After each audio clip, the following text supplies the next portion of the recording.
Now here's a new lecture on a new topic known as endocrine system, and in this lecture we will study about the endocrine system. तो क्या होता है एक endocrine system? Endocrine system simply एक regulatory system होता है जो बना होता है किनका? डक्टलेस ग्लैंड्स का। तो ये क्या है? एक रेगुलेटरी सिस्टम है। ये एंडोक्राइन सिस्टम एक रेगुलेटरी सिस्टम है जो रेगुलेट करता है बॉडी फंक्शंस को। अब कैसे ये रेगुलेट करता है? ये जो रेगुलेटरी सिस्टम है ये बना होता है किनका? डक्टलेस ग्लैंड्स का। डक्टलेस ग्लैंड्स, डक्टलेस ग्लैंड्स का ये बना होता है। और ये डक्टलेस ग्लैंड्स केमिकल मैसेंजर्स ये सेक्रेट करते हैं। दे सेक्रेट द केमिकल मैसेंजर्स। ये केमिकल मैसेंजर्स सेक्रेट करते हैं और इन केमिकल मैसेंजर्स को हम हार्मोन्स कहते हैं। केमिकल मैसेंजर्स, इनको हम हार्मोन्स कहते हैं। और ये हार्मोन्स जो है या केमिकल मैसेंजर्स जो है ये with in the body transport होते हैं। लेकिन कैसे ट्रांसपोर्ट होते हैं? वाया ब्लड स्ट्रीम ये ट्रांसपोर्ट होते हैं with in the body towards the different organs. और उससे एक इफेक्ट प्रोड्यूस होता है। जो इफेक्टेड ऑर्गन होगा ये, दैट मीन्स ये हार्मोन्स फिर क्या करते हैं? ये इफेक्ट एक प्रोड्यूस करते हैं when they reach towards the different organs and tissues. Via blood stream ये ट्रांसपोर्ट होता है विद इन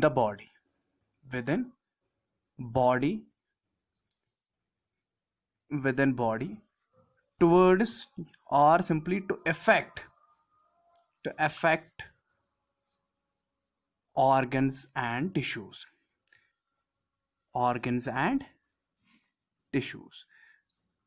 तो इसको हम क्या कहते हैं? एंडोक्राइन सिस्टम कहते हैं। तो सिंपली एंडोक्राइन सिस्टम एक सिस्टम है, एक रेगुलेटरी सिस्टम है जो बना होता है किनका? ये डक्टलेस ग्लैंड्स का बना होता है। और ये डक्टलेस ग्लैंड्स क्या करते हैं? ये केमिकल मैसेंजर्स सेक्रेट करते हैं। केमिकल मैसेंजर्स को हम हार्मोन्स कहते हैं। और वो hormones via the blood stream with in the body transport होते हैं। वाया द ब्लड स्ट्रीम वो ट्रांसपोर्ट होते हैं किसमें? विद इन द बॉडी में ही ट्रांसपोर्ट होते हैं। लेकिन वो पहुंच जाते हैं टू डिफरेंट ऑर्गन्स और टिश्यूज तक और वहां पर अपना इफेक्ट प्रोड्यूस करते हैं। तो इसे हम कहते हैं एंडोक्राइन सिस्टम। ठीक है। अब जो डक्टलेस ग्लैंड्स है, यहां पर एक टर्म आई डक्टलेस ग्लैंड्स। अब जो ये डक्टलेस ग्लैंड्स हैं, इन डक्टलेस ग्लैंड्स को हम क्या कहते हैं? इनको हम एंडोक्राइन ग्लैंड्स बोलते हैं। Endocrine glands. तो ductless glands are known as endocrine glands. ठीक है। और ये क्या करते हैं? ये हार्मोन्स को डायरेक्टली क्या करते हैं? डायरेक्टली सेक्रेट करते हैं इनटू द ब्लड स्ट्रीम। ठीक है। तो एंडोक्राइन ग्लैंड्स वो ग्लैंड्स हो गए जो क्या करते हैं? जो सेक्रीशन, जो हार्मोन्स को सेक्रेट करते हैं directly into the blood stream. ये डायरेक्टली उसको ब्लड स्ट्रीम में क्या करते हैं? सेक्रेट करते हैं directly into blood stream. Endocrine glands वो ग्लैंड्स होते हैं जो हार्मोन्स को सेक्रेट करते हैं directly into blood stream to get transported within the body. तो ये ट्रांसपोर्ट फिर हो जाता है directly within the body towards different organs and tissues. ठीक है। तो इनको हम एंडोक्राइन ग्लैंड्स कहते हैं। अगर हम अब यहां पर एंडोक्राइन ग्लैंड्स को कंपैरिजन करेंगे विद द डक्टेड ग्लैंड्स, जिनको हम क्या कहते हैं? यहां पर एक और ग्लैंड है, उनको हम कहते हैं एक्सोक्राइन ग्लैंड्स। तो एक्सोक्राइन ग्लैंड्स क्या होते हैं? एक्सोक्राइन ग्लैंड्स वो ग्लैंड्स होते हैं जिनके पास डक्ट्स मौजूद होते हैं। Ducted glands. तो इनमें डक्ट्स मौजूद होते हैं, इनको हम डक्टेड ग्लैंड्स कहते हैं। Exocrine glands are called as the ducted glands because they possess the ducts. अब डक्ट्स क्या होती है? These are simply the tubes through which their secretion gets transferred into the blood. तो ये अपनी सेक्रीशन को वाया डक्ट्स किस में ट्रांसफर करते हैं? Into blood. ठीक है। तो ये दैट मीन्स दे इनडायरेक्टली करते हैं सेक्रीशंस, हार्मोन्स को ये सेक्रेट करते हैं indirectly through the ducts into the blood stream, ठीक है। तो इनको हम एक्सोक्राइन ग्लैंड्स कहते हैं, ठीक है, यहां तक आया समझ। चलिए जी, अब देखो इस एंडोक्राइन सिस्टम में कुछ ऐसे ऑर्गन्स हैं या टिश्यूज है जिनके पास ये जो है दैट मीन्स वो जो ऑर्गन्स या टिश्यूज हैं वो पूरे, हम उनको क्या कहते हैं, वो ग्लैंड्स नहीं है, बट उनमें क्या होते हैं, उनमें कुछ सेल्स होती है जो सेक्रेट करती है हार्मोन्स, ठीक है। फॉर एग्जाम्पल यहां पर मैं दो ऑर्गन्स की बात करूंगा, हाइपोथैलेमस की, हाइपोथैलेमस, हाइपोथैलेमस और थाइमस की। हाइपोथैलेमस और थाइमस में सेल्स हैं, कुछ सेल्स हैं जो क्या करती हैं, सेक्रेट करती है हार्मोन्स, सेल्स सेक्रेट हार्मोन्स। तो इसमें कुछ सेल्स होती हैं जो हार्मोन्स को सेक्रेट करती हैं, वरना ये ग्लैंड्स नहीं है, ठीक है, वरना ये ग्लैंड्स नहीं है। लेकिन इनमें जो सेल्स हैं, वो कुछ सेल्स हैं उनमें क्या हो जाता है, उनमें वो दैट मीन्स वो सेक्रेट करते हैं किनको, हार्मोन्स को, ठीक है। तो इनको हम एंडोक्राइन, हाइपोथैलेमस और जो थाइमस है, इनको हम एंडोक्राइन ग्लैंड्स नहीं बोलते हैं। कुछ ऑर्गन्स, या मैंने कहा कि सेवरल ऑर्गन जो और टिश्यूज होते हैं जैसे कि हाइपोथैलेमस और थाइमस है, इनको हम क्लासिफाई नहीं करते हैं एज एंडोक्राइन ग्लैंड्स। अब क्यों नहीं करते हैं, क्योंकि इनमें जो सेल्स होती है इनमें बेसिकली सेल्स ही कंटेन करती है हार्मोन्स को, ये पूरी तरह से ग्लैंडुलर नहीं होते हैं, इनमें कुछ सेल्स कंटेन करती है हार्मोन्स को। और जो एंडोक्राइन सिस्टम है, अब इस एंडोक्राइन सिस्टम में इंक्लूड होते हैं, खाली एंडोक्राइन ग्लैंड्स ही नहीं इसमें इंक्लूड होते हैं, लेकिन इसमें हार्मोन सेक्रेटिंग सेल्स भी इंक्लूड होती है, ठीक है।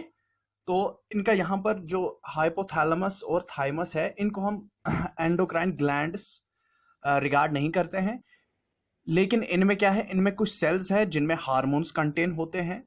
तो इस एंडोक्राइन सिस्टम में खाली एंडोक्राइन ग्लैंड्स ही नहीं आते हैं, इसमें वो ऑर्गन्स भी आते हैं, या वो या या वो सेल्स, हार्मोन सेक्रेटिंग सेल्स भी आती है, ठीक है। तो एंडोक्राइन, ये जो रेगुलेटरी सिस्टम, मैंने ये एंडोक्राइन सिस्टम कहा कि ये रेगुलेटरी सिस्टम बना किनका है, ये डक्टलेस ग्लैंड, दैट मींस इसमें मोस्टली कौन आते हैं, एंडोक्राइन ग्लैंड्स। लेकिन ये खाली इतना ही नहीं है, इसमें खाली एंडोक्राइन ग्लैंड्स ही नहीं आएंगे, इसमें कुछ ऑर्गन्स है जैसे कि हाइपोथैलेमस और थाइमस है जिनमें सेल्स है, जिनमें सेल्स सेक्रेट क्या करती हैं, कुछ सेल्स सेक्रेट करती हैं हार्मोन्स को। तो इसमें एक तो एंडोक्राइन, ये एंडोक्राइन सिस्टम में एक तो एंडोक्राइन ग्लैंड्स आएंगे, प्लस इसमें cells which secrete the hormones वो भी इसमें आएंगी, ठीक है, यहां तक गेट। तो अब चलेंगे हम हार्मोन्स की ओर। नाउ हार्मोन्स, अब जो हार्मोन्स है मैंने कहा कि ये क्या है, ये केमिकल मैसेंजर्स होते हैं हार्मोन्स। तो हार्मोन्स क्या होते हैं, केमिकल मैसेंजर्स होते हैं, या इनको हम सिग्नल मॉलिक्यूल्स कहते हैं। ये केमिकल मैसेंजर्स होते हैं, दीज आर केमिकल मैसेंजर्स, इनको हम केमिकल मैसेंजर्स भी कहते हैं, या सिग्नल मॉलिक्यूल भी कह सकते हैं, और सिग्नल मॉलिक्यूल,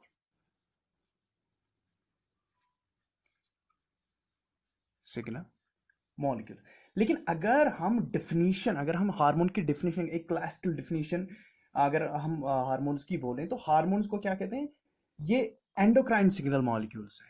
तो अगर हम डिफिनीशन पर जाते हैं, क्लासिकल, मैं अगर बात करूं यहां पर classical definition of hormones, classical definition, classical definition of hormones. तो क्लासिकल डिफिनीशन ऑफ हार्मोन्स क्या है, कि hormone simply endocrine signalling molecules है, endocrine, they are simply the endocrine signalling molecules, endocrine signalling molecules होते हैं ये, these are simply the endocrine signaling molecules released by the cells of endocrine glands। जो जो signalling molecules हैं, इनको किसने release किया है, रिलीज्ड बाय, जिनको रिलीज किया है सेल्स ऑफ एंडोक्राइन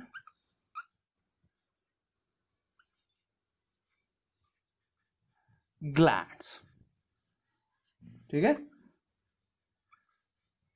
जिनको ये सिंपली एक क्लासिकल डेफिनेशन क्या है हार्मोन्स की, ये सिंपली क्या है, एंडोक्राइन सिग्नलिंग मॉलिक्यूल्स है जो रिलीज किए हैं किन्होंने, cells of endocrine glands into the blood stream, हाँ, इनटू द ब्लड स्ट्रीम, और उसके बाद ये ट्रांसपोर्ट हो जाते हैं डिस्टिंक्टली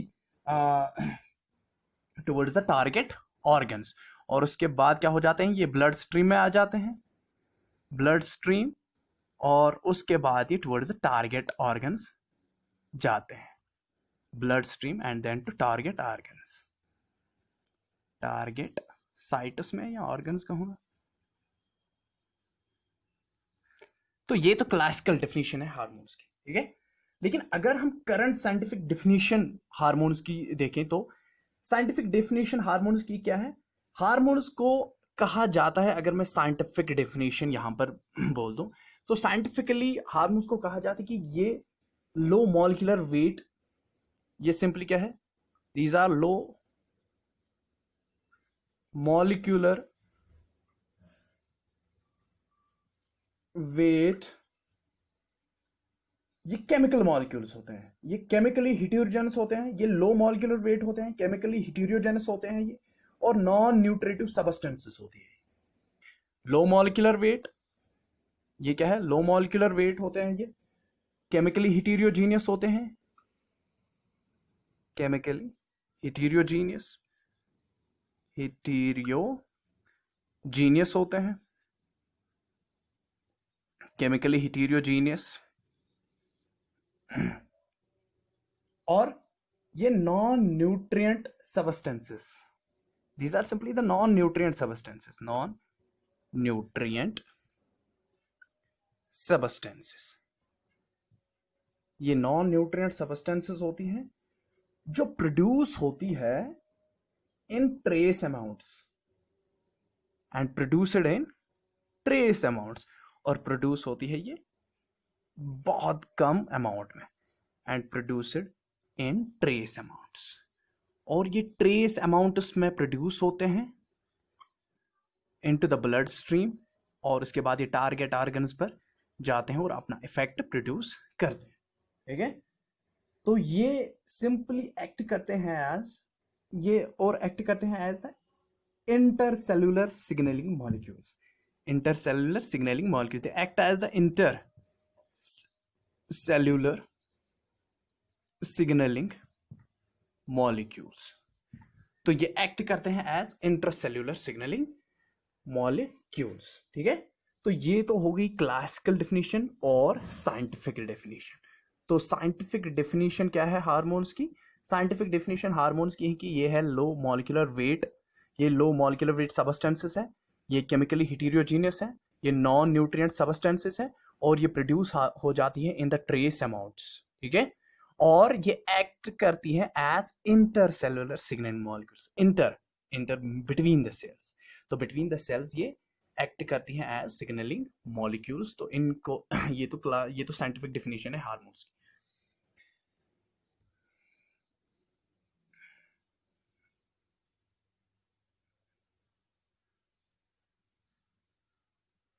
अब देखो क्या है यहां पर, जब ये hormones throughout the body travel करते हैं, ये दैट मींस ये throughout the body travel करते हैं, ये towards each and every organ, towards each and every cell पहुंचते हैं, लेकिन खाली टारगेट सेल्स ही रेस्पॉन्ड करती है किनको, हार्मोन्स को।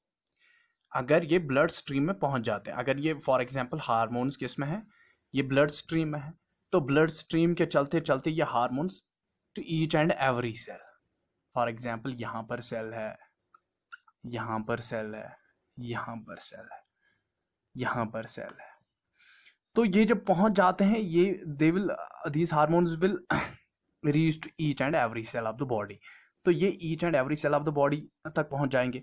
लेकिन ईच एंड एवरी सेल तक पहुंचना कोई बड़ी बात नहीं है, बड़ी बात है कि इफेक्ट प्रोड्यूस करना, तो इफेक्ट ये प्रोड्यूस करेंगे वहीं पर, उस सेल पर जिस पर उसके लिए रिसेप्टर हो। तो टारगेट सेल्स, तो हार्मोन्स हमेशा टारगेट सेल्स के लिए होते हैं, टारगेट ऑर्गन्स के लिए होते हैं, तो हमेशा ये अपने स्पेसिफिक और टारगेट सेल्स को ही इफेक्ट करते हैं जिन पर एक रिसेप्टर होता है। तो अगर ये यहाँ पर कोई हार्मोन है वो सेक्रेट हो गया ब्लड स्ट्रीम में, तो वो किनको इफेक्ट करेगा, वो सारी बॉडी सेल्स को इफेक्ट नहीं करेगा, वो खाली उन्हीं सेल्स को इफेक्ट करेगा जिन पर एक रिसेप्टर, स्पेसिफिक रिसेप्टर होगा। स्पेसिफिक रिसेप्टर किसके लिए? For enzyme, for hormone. तो जिन सेल्स में एक स्पेसिफिक रिसेप्टर होगा फॉर दैट हार्मोन, उन्हीं पर इफेक्ट प्रोड्यूस हो जाएगा, हार्मोन उन्हीं पर एक्ट करेगा। तो ये टारगेट सेल्स होती है। तो दैट मीन्स हार्मोन्स हमेशा क्या करते हैं, वो टारगेट सेल्स पर ही इफेक्ट प्रोड्यूस करते हैं।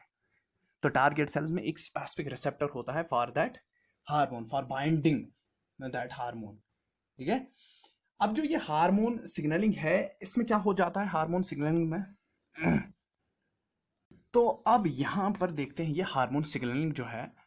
अब हार्मोन सिग्नलिंग में क्या होता है? सिग्नलिंग,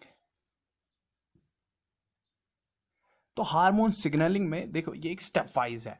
तो पहले बायोसिंथेसिस हो जाती है हार्मोन की, biosynthesis of hormone in a particular tissue, biosynthesis of particular hormone in a particular tissue और पर्टिकुलर ऑर्गन। तो पहले हो जाएगी बायोसिंथेसिस ऑफ पर्टिकुलर हार्मोन। ठीक है, biosynthesis of particular hormone, particular hormone biosynthesise हो जाएगा, लेकिन किस में हो जाएगा? इन पर्टिकुलर ऑर्गन और इन पर्टिकुलर टिश्यू। तो biosynthesis of particular hormone in particular tissue या पर्टिकुलर ऑर्गन में वो बन जाएगा, उसकी बायोसिंथेसिस हो जाएगी। ठीक, उसके बाद क्या हो जाएगा? उसके बाद ये स्टोर हो जाएगा, स्टोर एंड सेक्रीशन। उसके बाद ये स्टोर, और उसके बाद ये जब ये स्टोर हो जाएगा, पहले बन गया एक पर्टिकुलर ऑर्गन और टिश्यू में, उसके बाद ये स्टोर रहा, उसके बाद ये सेक्रेट हो जाता है, और जब ये सेक्रेट हो जाता है ये कहां पहुंच जाता है? Transferred to target, transferred to target cell, transfer to target cell. अब ये ट्रांसफर क्या हो जाता है? ये hormone transport of this hormone to the target cells. तो ट्रांसफर हो जाता है ये हार्मोन किनको? ट्रांसफर, ये टारगेट सेल्स को। जब ये टारगेट सेल्स को ट्रांसफर हो जाता है, उसके बाद ये रिकॉग्नाइज करता है, ये क्या करता है? Recognises receptor. ये रिकॉग्नाइज किसको करता है? रिसेप्टर को। और वो कौन सा रिसेप्टर होता है? Intracellular receptor protein. ठीक है, वो रिसेप्टर होता है इंट्रासेल्यूलर रिसेप्टर प्रोटीन। जब उसके साथ ये बाइंड हो जाता है प्रोटीन, उस प्रोटीन या उस रिसेप्टर को ये रिकॉग्नाइज करेगा, जो एसोसिएट होता है सेल के साथ। ठीक है, जो सेल की मेम्ब्रेन के साथ एसोसिएट होता है, या जिसको हम इंट्रासेल्यूलर रिसेप्टर प्रोटीन भी कहते हैं। उसके बाद एम्प्लीफिकेशन हो जाती है किसकी? जो हार्मोनल सिग्नल है उसकी एम्प्लीफिकेशन हो जाती है, और एक सिग्नल ट्रांसडक्शन प्रोड्यूस हो जाती है। तो इसके बाद एक सिग्नल ट्रांसडक्शन हो जाती है, सिग्नल ट्रांसडक्शन। तो सिग्नल ट्रांसडक्शन यहां पर हो जाती है, और एक सेल क्या करती है? रेस्पॉन्स करती है, और एक सेलुलर रेस्पॉन्स क्रिएट हो जाता है जब सिग्नल ट्रांसडक्शन हो गई, और यहां पर सेलुलर रेस्पॉन्स आ जाता है, सेलुलर रेस्पॉन्स।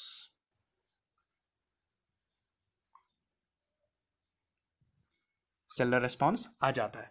तो सिंपली जो हार्मोन सिग्नलिंग है, हार्मोन सिग्नलिंग में क्या हो जाता है? पहले एक पर्टिकुलर हार्मोन एक पर्टिकुलर टिश्यू या ऑर्गन में बायोसिंथेसाइज हो जाएगा, उसके बाद ये स्टोर हो जाएगा, उसके बाद ये सेक्रेट हो जाता है फ्रॉम दैट पर्टिकुलर टिश्यू और ऑर्गन। जब ये सेक्रेट हो जाएगा तो ये via the blood stream transfer हो जाएगा कहाँ? Towards the target cells. अब टारगेट सेल्स पर ये रिकॉग्नाइज करेगा किसको? Recognise the receptor.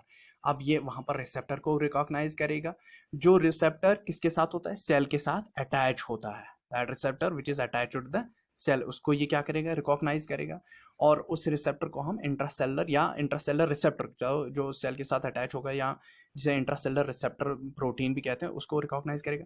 उसके बाद एम्पलीफिकेशन हो जाएगी इस हार्मोनल सिग्नलिंग की, और वहां पर एक सिग्नल ट्रांसडक्शन क्रिएट हो जाए, तो सिग्नल ट्रांसड्यूस हो जाएगी और वहां पर क्या हो जाएगा, प्रोड्यूस सेलुलर रेस्पॉन्स, और लास्ट में सेलुलर रेस्पॉन्स प्रोड्यूस क्रिएट हो जाता है।